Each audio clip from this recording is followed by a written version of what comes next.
Every year, camera brands push out new models with bigger specs, more megapixels, faster autofocus, and better video codecs. It is an endless cycle of upgrades. But not every camera is as groundbreaking.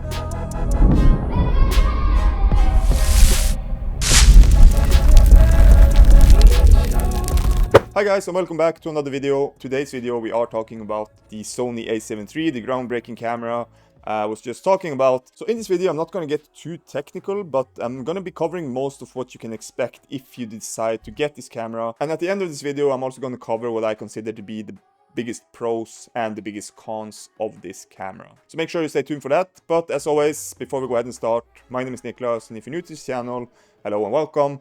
And if you decide to smash that like and subscribe button, that would be highly appreciated.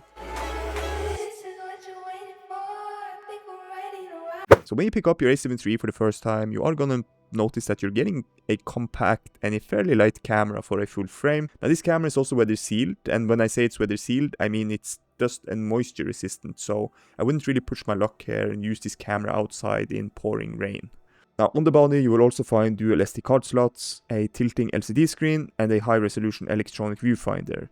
The grip is comfortable and the button placement is also intuitive, but the menu system on the other hand, oof. We're gonna talk more about that a little bit later in this video. Now when it comes to photography, you will get a 24.2 full-frame megapixel sensor that performs really good in low light. It delivers beautiful photos as well and has a great dynamic range. Now for the file formats, you can either shoot in RAW and JPEG, or just JPEG. And also if you like to shoot in JPEG, you can change the quality to either extra fine, or standard. Now this camera also has 10 frames per second burst mode with autofocus, so if you want to try your luck in shooting sports, wildlife, or just capturing any sort of fast moving subjects, the A7 III got you covered here as well. Alright, so moving over to the video side. So the A7 III shoots 4K resolution all the way up to 30 frames per second. Now keep in mind that if you do decide to shoot in 4K 30 frames per second, you will get a 1.2 times crop factor. Now because the video settings here caps out at 4K 30 frames per second, you won't really get any 4K slow motion, as you kind of need 60 frames per second or above to get that. But you can shoot slow motion with this camera, you just have to bump the resolution down to 1080p,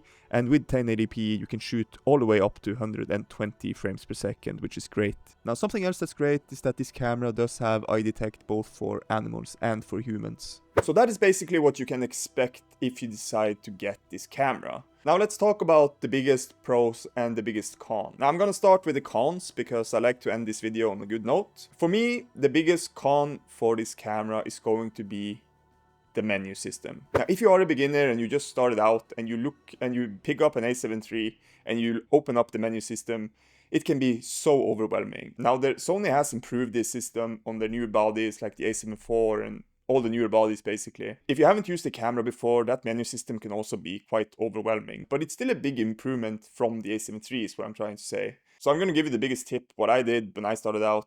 Like every time I went to bed, I brought the camera with me and I just lay in bed, getting familiar, you know, going back and forth, just trying to figure out what every single thing in there meant. You know, if you're just lying in bed scrolling on your phone through Instagram or TikTok or whatever you do, just spend that time on your camera instead. You're gonna learn it eventually.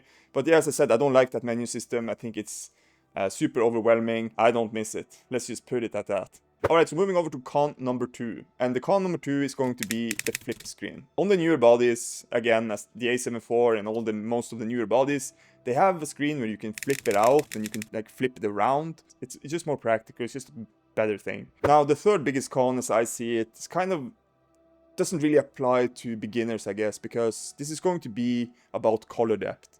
8-bit versus 10-bit. You get 10-bit color depth in newer cameras. Now this is, as I said, it's more for professional. If you're into professional color grading and stuff like that, you have more options. You have more colors basically to pick from.